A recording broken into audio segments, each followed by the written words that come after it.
Ini kitab suci? Menurut Bapak ini kitab suci? Iya. Oke. Saya tanya, itu tulisan tadi diawali dengan kata kira-kira. Kira-kira itu pernyataan Tuhan atau pernyataan manusia itu? Kalau ada kata kira-kira. Kira-kira ini pernyataan manusia. Ini saya tanyakan, itu kira-kira jam 3 katanya kan? Berarti jam 3 pas atau setengah 3 atau jam 4 atau jam? Kalau menurut saya ini karang-karangan ini. Oke, sudah clear ya? Karena ini ada kata kira-kira. Oke. Ini kan karangan kita manusia. Oke. Karena sebelumnya saya kan dulu waktu di Katolik, kan kita menyembahnya ada 4. Betul. Makanya sekarang saya pingin berubah, pingin menyembah Allah cuma 1 aja. Masya Allah. Waktu jadi Katolik, ini jujur-jujuran aja. Di antara 4 itu mana kira-kira yang paling besar? Yesus, Bunda Maria, antara itu berdua. Malah Allah dikesampingkan ya. Iya. Eli Eli lama sabachthani, yang artinya Allahku Allahku mengapa engkau meninggalkan aku. Berarti Yesus itu bukan Tuhan atau Tuhan? Bukan Tuhan. Karena kalau dia Tuhan pasti dia bisa menyelamatkan diri sendiri. Kalau dia Tuhan, dia tidak akan minta bantuan kepada Allah karena dia sendiri adalah Allah, kan begitu kan? Iya, betul. Saya aslinya orang Cina, dari Pontianak. Dulu Buddha, kemudian karena saya sekolah di Katolik, saya SD SMP Katolik, SMA juga Katolik di Jakarta. Karena kebiasaan di Katolik, akhirnya saya masuk ke Katolik di SMA. Ketika di Islam kita menunjukkan bahwa ya hidup saya lebih baik. Kita meninggal tidak ada minum-minum, hidupnya ya benar itu, dan saya merasa bahwa di Islam itu menyelamatkan hidup saya. Asyhadu Allah ilaha illallah washhadu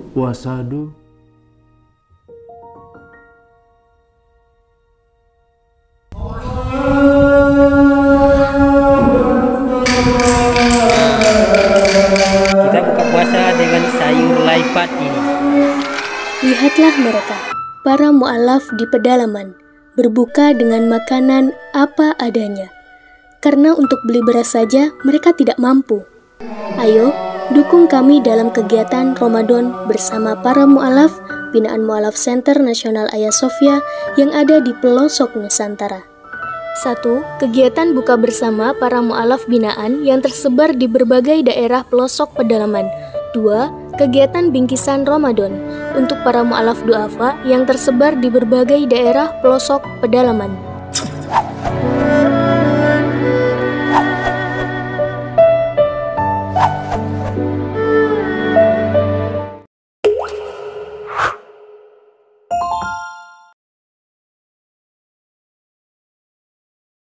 Alhamdulillah, pada pagi hari ini kita ada di Bekasi dan di depan saya ada seorang saudara kita yang akan menjadi keluarga baru kita atas nama Alberto Adrianus Warlando.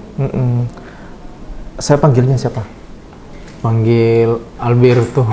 Baik, Pak Alberto. Alberto aja Pak Ustadz. Oke, baik.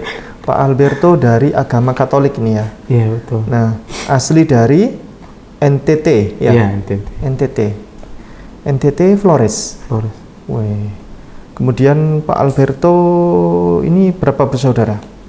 Saya cuma berdua bersaudara, Ustaz. Berdua bersaudara? Iya. Laki juga? Laki sama cewek. Laki sama cewek? Iya. Yang cewek yang pertama atau? Adik. Oh, adik. Muslim atau Katolik juga? Katolik. Katolik. Nanti ini ya, ini kan mau syahadat kan? Iya. Menjadi mu'alaf, menjadi Muslim. Sendirian atau ada yang keluarga yang Muslim? Ada juga saudari saya, saudari adanya mama juga. Kebetulan adanya mama kan anaknya itu masuk Muslim juga nih. Sepupu ya, sepupu. Mama papa masih ada lengkap? Masih lengkap. Masih Katolik semua? Katolik. Nggak marah nanti? Nggak marah sepanjang. Nggak marah. Ustaz. Baik, mohon dibantu diceritakan apa saja yang sudah dipelajari Pak Alberto tentang Islam Pak Albert itu kan mau bersyahadat ya, masuk Islam, itu sebuah pertaruhan yang besar itu kan, istilahnya mempertaruhkan agama sebelumnya untuk Bapak hari ini mengukuhkan diri, bersyahadat, masuk Islam. Apa Bapak tidak sayang kepada Yesus? Bapak meninggalkan Yesus bagaimana? Enggak sih juga Pak Ustadz. Bagaimana? Karena saya udah niat saya. Udah niat. Iya. Di kekatolikan berapa Tuhannya Pak? Ini hanya untuk memastikan saja.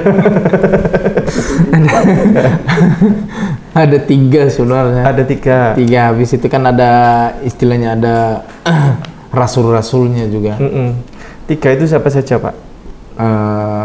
Allah, Yesus sama Bunda Maria. Wih, Roh Kudusnya dikesampingkan. Iya. Ada 4 atau 3? Ada 4 sebenarnya, 4 karena ya, Roh Kudus. Ini jujur-jujuran saja ya. Iya betul. Jadi jangan ada yang ditutup-tutupi, nggak apa-apa. Soalnya sampai sekarang juga masih ambigu berapa jumlah Tuhan di kekatolikan kan, 3 atau 4 kan. Roh Kudus juga masuk kan sebenarnya. Masuk. Tapi sebenarnya Bapak tahu tidak kenapa ada 4 atau 3 itu? Kalau ada 3 atau 4 bolehlah, terserah. Kenapa ada banyak Tuhannya itu? Kan susah juga. Gini aja, soalnya saya gini aja, pertanyaannya lebih saya sederhanakan. Lebih logik mana kira-kira? Tuhan itu absolut tunggal atau Tuhan itu ada 4 atau 3? Sebenarnya ada 1, kayak model umat Muslim. Bagaimana itu alasannya? Karena apa ya? Kalau di Katolik kan banyak menyembahnya juga, banyak doanya kita doa ke Bunda Maria, doa ke Allah, doa ke Tuhan Yesus juga kan begitu. Seandainya Bapak diberikan pilihan, Bapak lebih sayang kepada siapa Tuhan itu di antara 4 itu? Sebenarnya cuma 1 aja, Allah sebenarnya. Tapi ya selama ini rajin ke gereja selama ini? Udah enggak ini. Udah lama. Berapa tahun nggak ke gereja? Udah setahun lebih saya dari setahun. Malahan tahun kemarin saya ikut ini puasa juga. Nggak di absen sama Pak ini, sama pihak gereja? Nggak di absen. Udah enggak ini saya. Ya harus udah di absen. Aktif, udah. Harus di absen itu sama siapapun Romo ya, harus absen ini. Ini soalnya banyak yang sudah nggak ke gereja ternyata syahadat masuk Islam. Harus di absen ya, kasihan. Baik, Pak Alberto ini usia berapa sekarang? Udah 33 saya Pak. 33? Iya. Kemudian usia profesi kerja biasa aja, kita serubutan. Oke, baik. Di dalam gereja lebih sering mana yang disebut Pak selama ini? Yesus. Wah, tapi yang disayang tadi siapa? Allah. Bapak selama ini sadar tidak kalau Bapak sering menyebut nama Yesus? Iya. Sadar tidak kalau dia itu manusia? Sadar sih Bos. Sadar. Tapi selama ini apa yang muncul di dalam benak pikiran? Ya dalam pemikiran ya ya masa kita hanya menyembah sesama manusia juga gitu.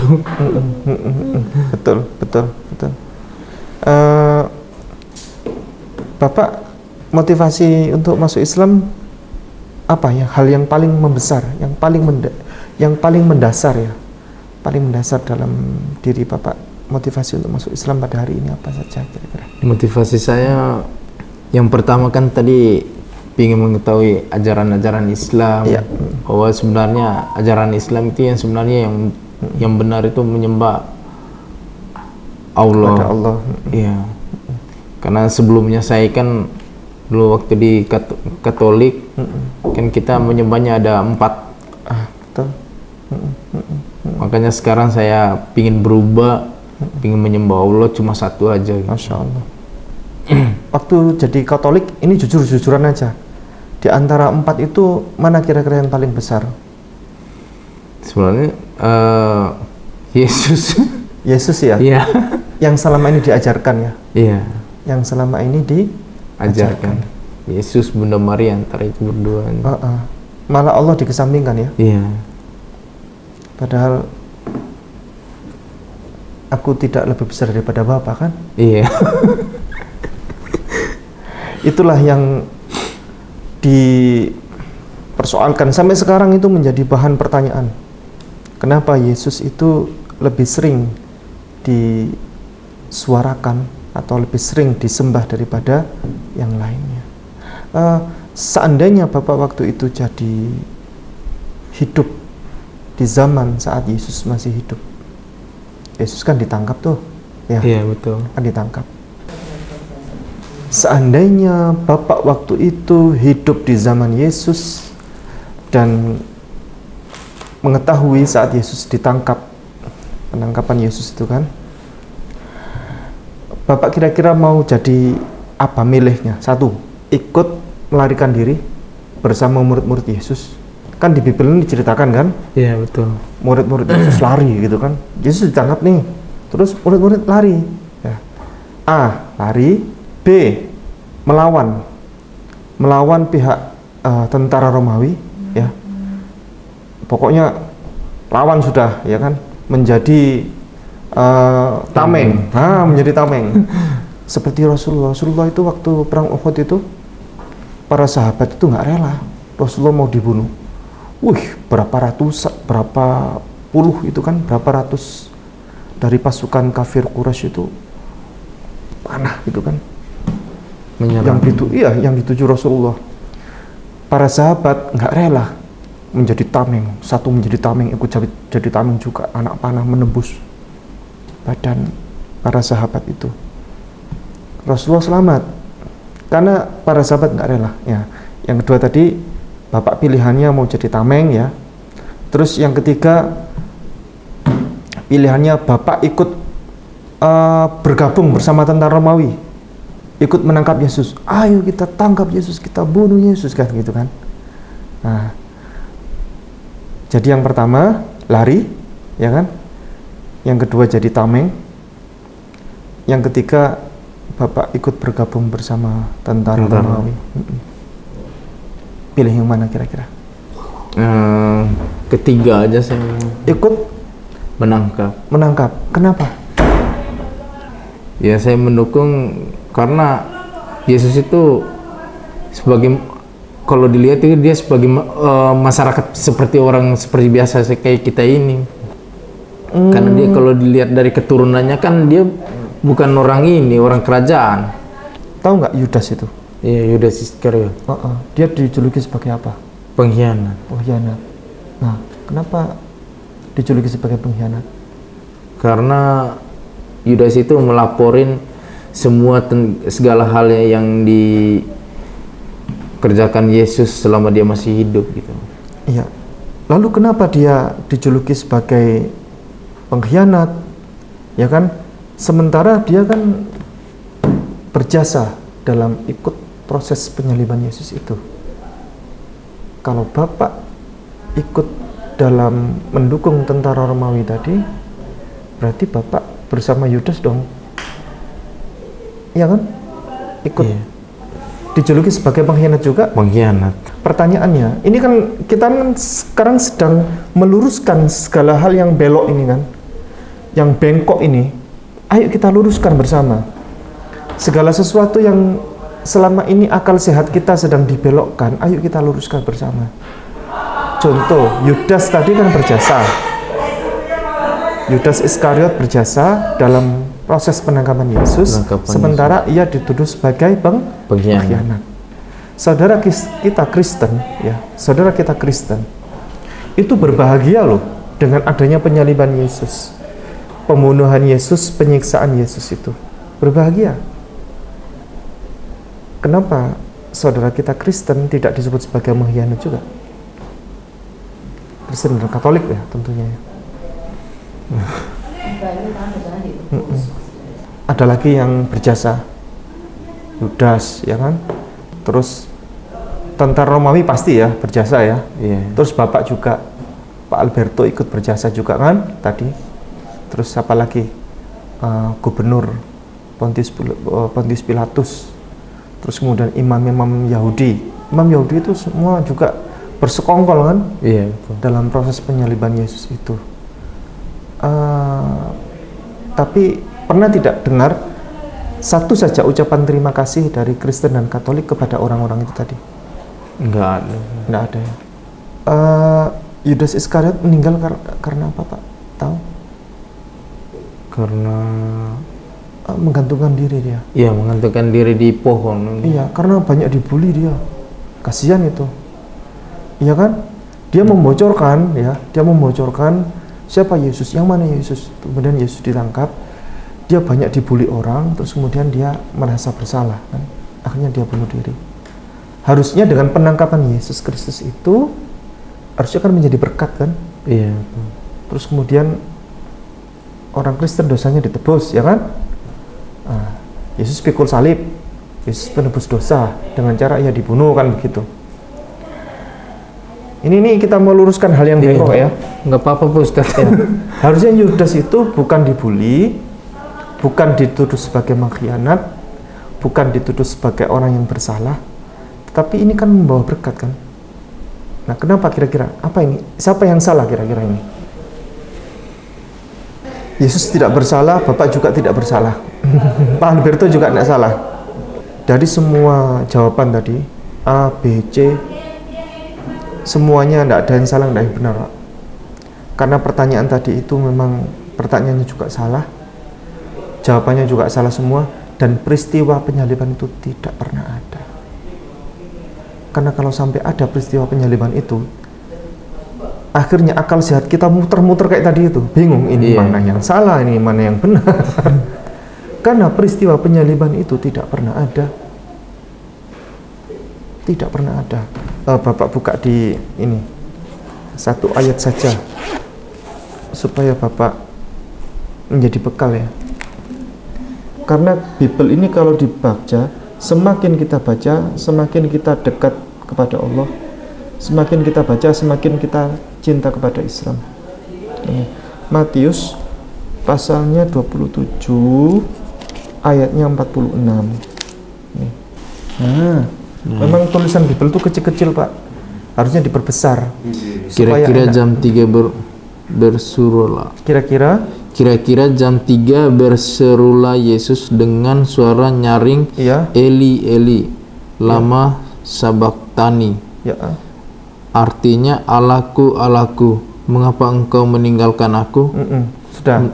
Kira-kira jam 3 berserulah Yesus dengan suara nyaring, Eli, Eli, lama sabakhtani, atau bahasa aslinya itu kurang lebih begini, Eli, Eli, lama azabtani, yang artinya, Allahku, Allahku, mengapa engkau meninggalkan aku. Ini kitab suci? Menurut Bapak ini kitab suci? Iya. Oke, saya tanya, itu tulisan tadi diawali dengan kata kira-kira. Kira-kira itu mungkin pernyataan Tuhan atau pernyataan manusia itu kalau ada kata kira-kira? Kira-kira ini pernyataan manusia. Ini saya tanyakan, itu kira-kira jam 3 katanya kan? Jam 3. Berarti jam 3 pas atau setengah 3 atau jam 4 atau jam? Kalau menurut saya ini karang-karangan ini.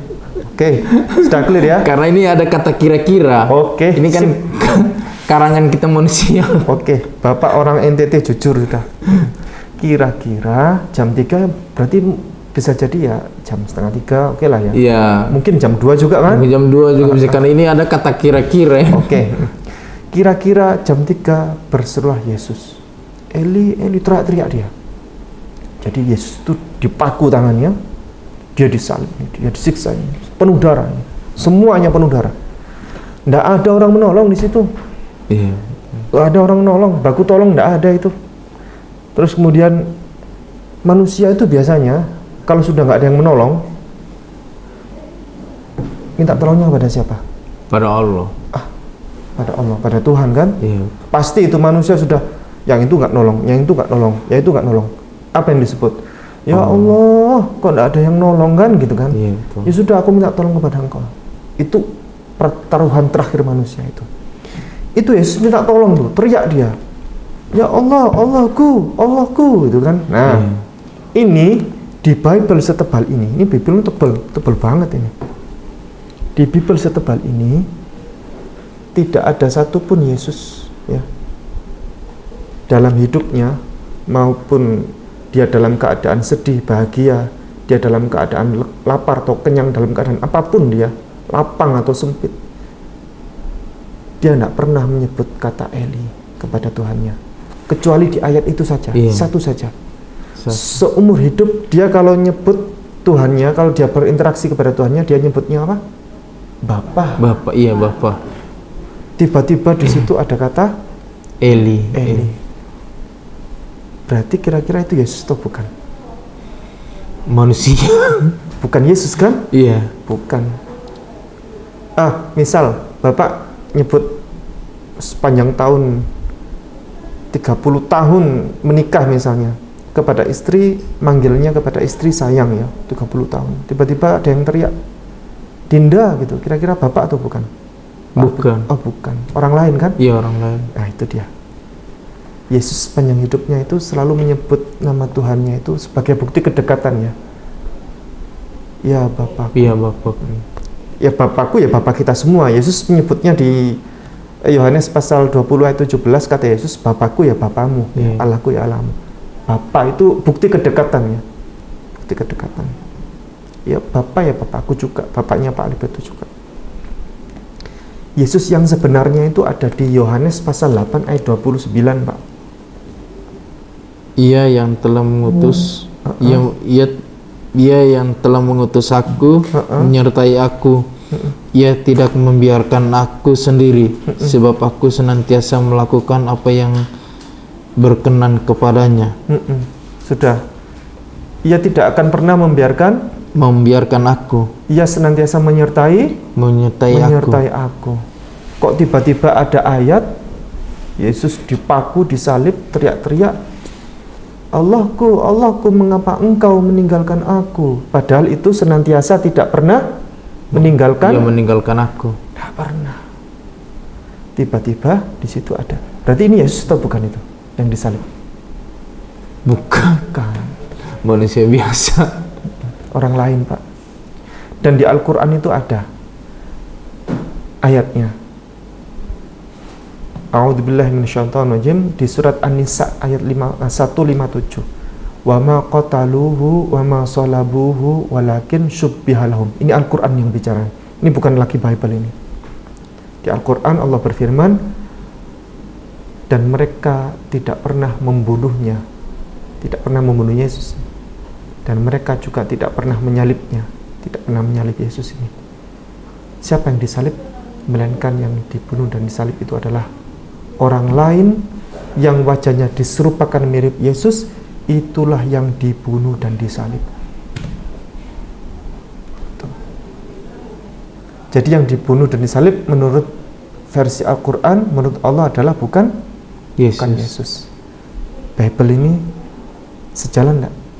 Enggak sejalan. Maksudnya ini loh, maksudnya yang diceritakan ini menguak rahasia kan? Iya, betul. Sejalan kan dengan Al-Quran tadi itu? Iya, betul. Apalagi kalau kita terang-terangan, oke, nggak usah penjabaran itu semua, nggak usah. Apalagi kita baca secara letterlek saja tadi. Kira-kiranya sudah gagal ya tadi ya. Iya. Kira-kira jam 3 berserulah Yesus dengan suara nyaring, Eli, Eli, lama sabachthani, yang artinya, Allahku, Allahku, mengapa engkau meninggalkan aku? Berarti Yesus itu bukan Tuhan atau Tuhan? Bukan Tuhan. Karena kalau dia Tuhan, pasti dia bisa menyelamatkan diri sendiri. Kalau dia Tuhan, dia tidak akan minta bantuan kepada Allah. Karena dia sendiri adalah Allah, kan begitu kan? Iya, betul. Begitu dia. Ini kita berusaha apa tadi, Pak? Meluruskan hal yang udah bengkok-bengkok. Kita luruskan akal sehat kita yang selama ini dibengkok-bengkokkan dengan cara yang tidak jelas, kita luruskan kembali. Meluruskan akal sehat itu seperti menegakkan benang basah. Begitu. Baik, Kurang lebih begitu Pak. Iya. Baik, Lebih logik mana Islam, Muslim kita ini yang bersedih kalau Yesus dibunuh, disiksa. Kalau ada kabar Yesus dibunuh, disiksa secara keji, kejam dan biadab, Muslim ini bersedih Pak. Muslim ini tidak rela. Yesus itu bukan Yesus. Atau ada orang, golongan yang berbahagia atas penyiksaan dan pembunuhan Yesus itu. Lebih logik mana Pak? Lebih akal sehat, lebih waras mana? Golongan yang A, kami umat Muslim yang bersedih mendengar kabar itu, atau B, golongan yang berbahagia? golongan A. Golongan A ya. Itu lebih logik ya. Lebih logik. Begitu. Baik. Pak Alberto pada siang hari ini sudah siap bersyahadat? Sudah siap, Pak. Ikhlas bersyahadat? Ikhlas, Pak. Ada yang mendorong, siapa yang mendorong, menyuruh, memaksa Pak Alberto? Nggak ada yang memaksa saya. Saya niat dari hati saya. Iya. Ada yang memerintahkan Pak Alberto? Siapa? Nggak ada. Saya kenalkan, di samping saya adalah senior saya, ini Ustadz Sumardi, mantan Katolik. Ini mantan Katolik juga ini, bahaya ini. Beliau nanti akan mensyahadatkan Abang Alberto dari NTT. Kepada Ustadz Sumardi dipersilakan. Sama Ustadz Sumardi berikan wawasan apa boleh, silakan Ustadz. Pak Alberto ya. Siap. Jadi mungkin saya sekedar baru sekarang ngomong, perkenalan kan nama saya Sumardi.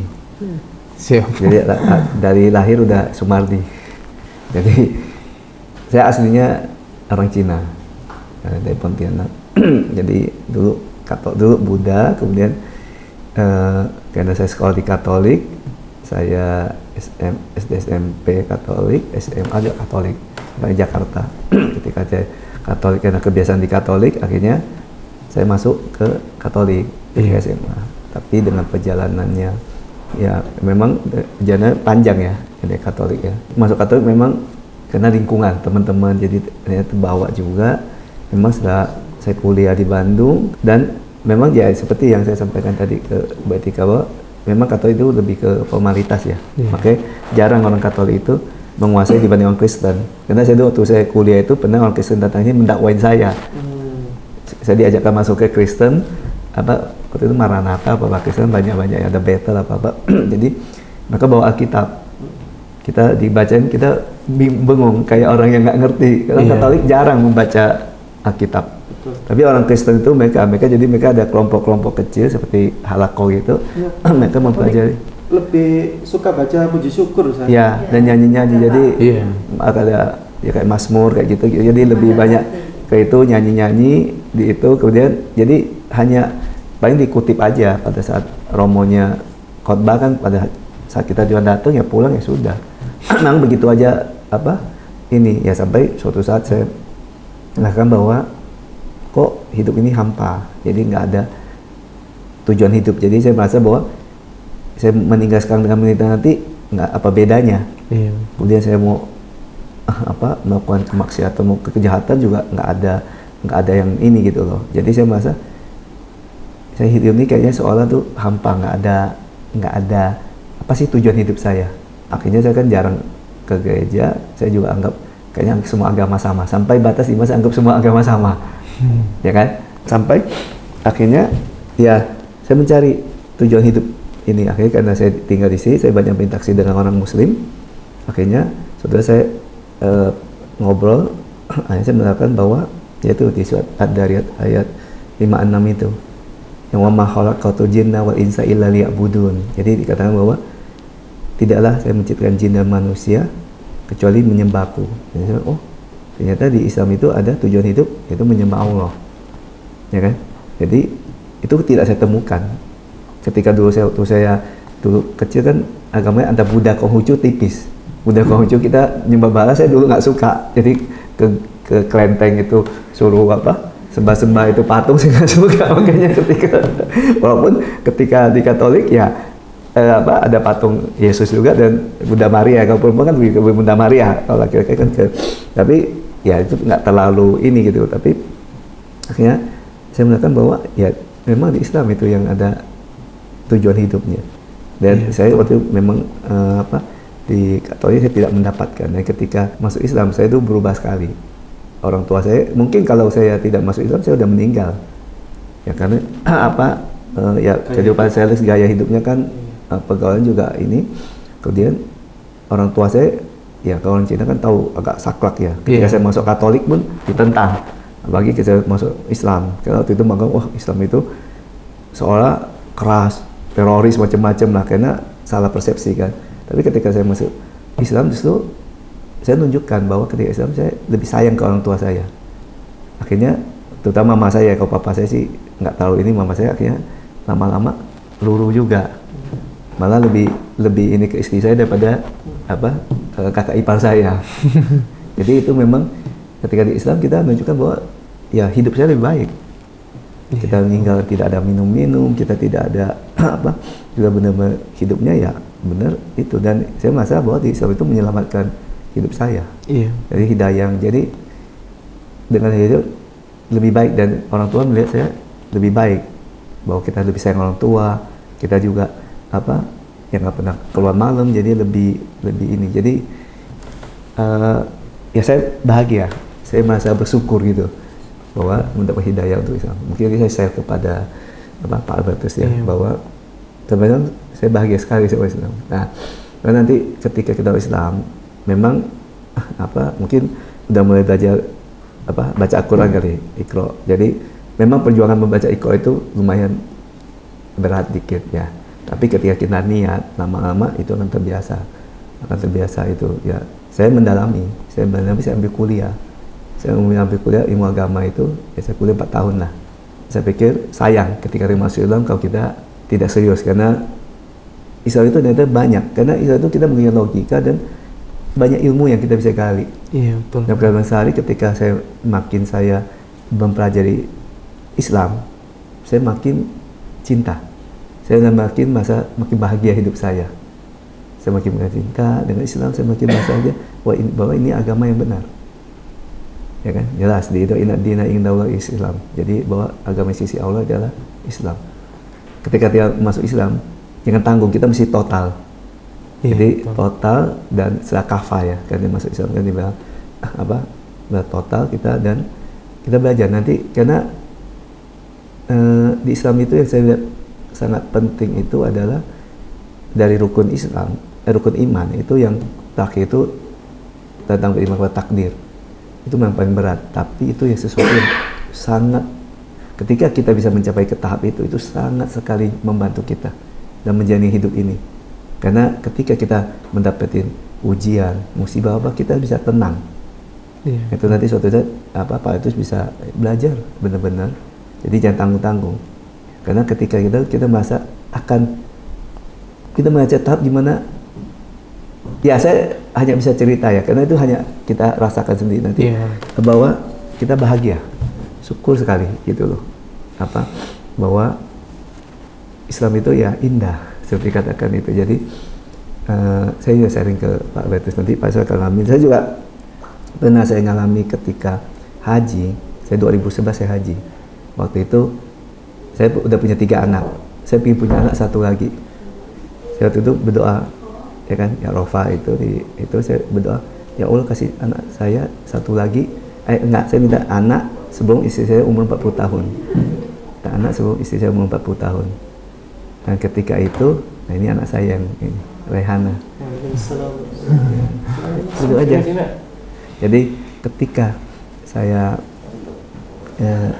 udah ini anak saya ketiga, saya waktu itu berdoa tuh, ini istri saya, kemudian saya berdoa, ya Allah berikan anak saya, berikan saya anak lagi sebelum istri saya berumur 40 tahun. Saya berpikir kan, ya istri saya waktu umurnya udah 36 ke 37, saya berpikir kan, ya paling 1 anak kan, saya nggak sebutin. Alhamdulillah ketika kita pulang, Allah langsung ijabah. Lagilah itu anak saya, Raihana Aziza yang keempat. Jadi anak ketiga itu anak saya keempat.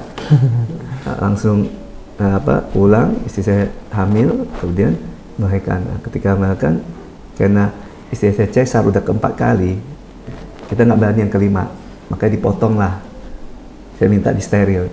Kan kita kalau untuk steril kan masih ada alasan syar'i ya. Iya. Kalau di Islam itu mesti jelas. Karena kalau nggak kita nggak boleh mengubah ciptaan Allah. Jadi alasan Sari, maka saya minta dipotong karena kalau itu resiko kan nyawa istri ya kalau hamil lagi. Dipotong tuh supaya mantep. Dan sterilnya dipotong. Kalau diikat kan takut lepas nih, dipotong supaya ini. Kemudian ternyata pada Allah menakdirkan yang lain. Kita pikir ini ternyata istri hamil lagi. Kita nggak percaya, ya kan? Jadi sudah steril. Jadi dia makanya kata Allah kun fayakun kan. Ketika Allah menghendaki apapun ini dan dikasih kembar. Jadi waktu kita itu, nah itu yang satu lagi sakit, ya itu yang kembar itu. Yang satu lagi sakit. Jadi itu yang ke-5-6. Jadi kembar itu, ya kita waktu itu, waduh ini gimana? Karena itu yang ke-5 kan. Jadi ketika cesar lagi kan menyangkut nyawa kan. Iya. Tapi ketika kita sempat, ya udahlah kalau Allah sudah memberi, kalau Allah mau ngambil ya kita udah pasrah aja. Ketika istri saya ya udah kita sepakat kita lillahi ta'ala aja, kita pasrah serahkan kepada Allah. Karena ketika Allah memberi, Allah mau ngambil ya kita bukan kuasa kita. Iya, Alhamdulillah sampai ketika mau melahirkan tuh aman aja. Sampai beberapa hari sebelum itu baru masuk rumah sakit karena ada sakit, ternyata pusarnya putus ya, tali pusarnya yang ini yang tufa ini ternyata alhamdulillah lahir doanya selamat dengan ya. Dan ketika lahir itu istri saya umurnya 39, jadi belum 40 tahun. Jadi saya minta kan sebelum istri saya berumur 40. Iya, tapi waktu saya berpikir cuma 1, tapi Allah kasih 3, jadi kasih bonus 2. Jadi memang ketika kita menggunakan pasrah kepada Allah, itu ada hal yang lain yang kita ditawarkan. Masuk Islam itu benar-benar kita menjaga agama Islam dengan benar. Sayang karena Insya kita Allah. hanya sekedar identitas, jangan. Karena ini Islam itu adalah keselamatan ya. Jadi kita akan selamat dengan untuk di akhirat nanti ya, dunia dan akhirat kita itu akan seperti itu yang saya mungkin sampaikan. Ya kita sadar begitu aja ya. Nanti Pak Albertus ikutin saya karena kama syahadat, nanti kita bahasa Arabnya baru nanti bahasa Indonesia ya. Ya. Asyhadu Allah ilaha illallah washhadu anna Muhammadan Rasulullah. Saya bersaksi bahwa tiada Tuhan selain Allah. Dan saya bersaksi bahwa Muhammad adalah utusan Allah. Bismillahirrahmanirrahim. Alhamdulillahirabbil alamin. Allahumma salli wa sallim wa barik ala nabiyyina Muhammad wa ala alihi wa ashabihi ajma'in. Allahumma ighfir lana wa liwalidina warhamhum kama rabbawna shighara. Rabbana la tu'akhidhna in nasina aw akhtana. Rabbana wa la tahmil alaina isran kama hamaltahu 'ala alladhina min qablina. Rabbana wa la tuhammilna ma la taqata lana bih wa'fu 'anna waghfir lana warhamna anta maulana fansurna 'alal qawmil kafirin. Rabbana zalamna anfusana wa illam taghfir lana wa tarhamna lanakunanna minal khasirin. Ya Allah, pada siang hari ini telah Engkau berikan hadiah untuk kami dan telah menjadi saudara baru, keluarga baru untuk kami, yakni Ananda Alberto Adrianus Waralando. Semoga Engkau karuniakan kepadanya keteguhan iman, istiqomah, dan Engkau berikan kepadanya kebaikan selalu. Engkau berikan berkat untuk hidupnya, keberkahan selalu, pertolongan selalu, dan Engkau berikan masa depan yang baik untuknya. Ya Allah, amin. Ya Rabb, semoga Engkau karuniakan kepada kami semuanya. Engkau berikan kepada kami keturunan yang soleh atau yang solehah, dan Engkau berikan kepada kami, keluarga kami, Engkau jadikan keluarga kami keluarga yang sakinah, mawaddah, warahmah. Ya Allah, semoga Engkau jadikan kami semuanya yang hadir ini sebagai tamu Engkau yang istimewa di Mekah dan Madinah dan Al-Aqsa setiap tahun dengan cara Engkau yang ajaib. Ya Allah, semoga Engkau berikan kepada kami undangan yang istimewa, undangan untuk bisa berhaji ke tanah Masjidil Haram. Ya Allah, ya Rabb, Semoga Engkau bangunkan untuk kami rumah di surga. Engkau bangunkan untuk kami rumah di surga ya Allah, dan Engkau kumpulkan kepada kami, Engkau kumpulkan kami bersama orang-orang soleh, bersama para nabi dan rasul, bersama keluarga kami yang kami cintai ya Allah. Ya Allah ya Rabb, semoga Engkau berikan kepada kami limpahan rizki yang Kau berkahi, limpahan rizki yang halal dan thayyibah, limpahan rizki yang Kau berikan kepada kami rizki, Kau bukakan kepada kami pintu-pintu rizki dari manapun yang Kau berkahi untuk kami. Ya Allah ya Rabb, Rabbana atina min ladunka rahmah wa hayyi' lana min amrina rasyada. Rabbana atina fid dunya hasanah wa fil akhirati hasanah wa qina adzabannar. Wassallallahu ala sayyidina Muhammad wa ala alihi wa ashabihi ajma'in. Subhana rabbika rabbil izzati amma yasifun wa salamun alal mursalin walhamdulillahi rabbil alamin.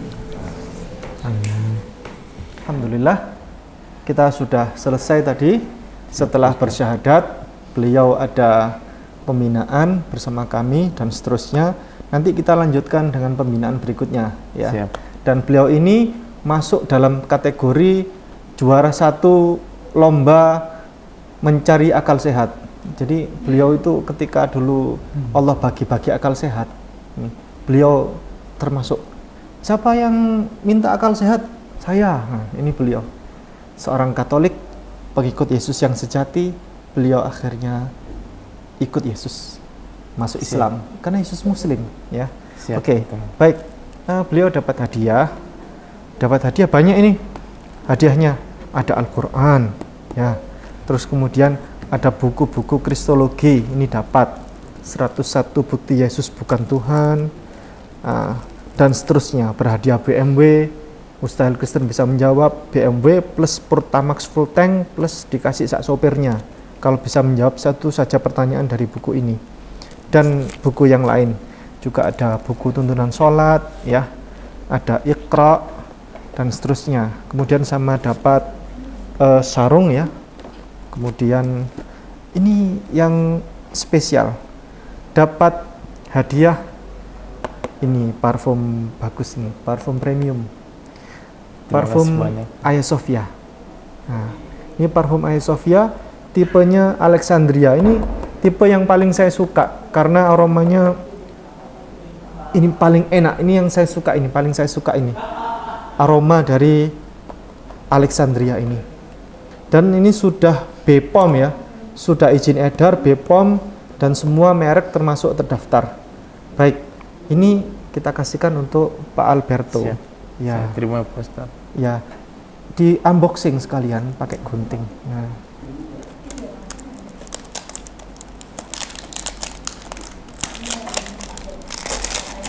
Ya, oke. Nah, dalamnya seperti itu. Ya, coba disemprotkan. Gimana rasanya? Coba kasih komentar.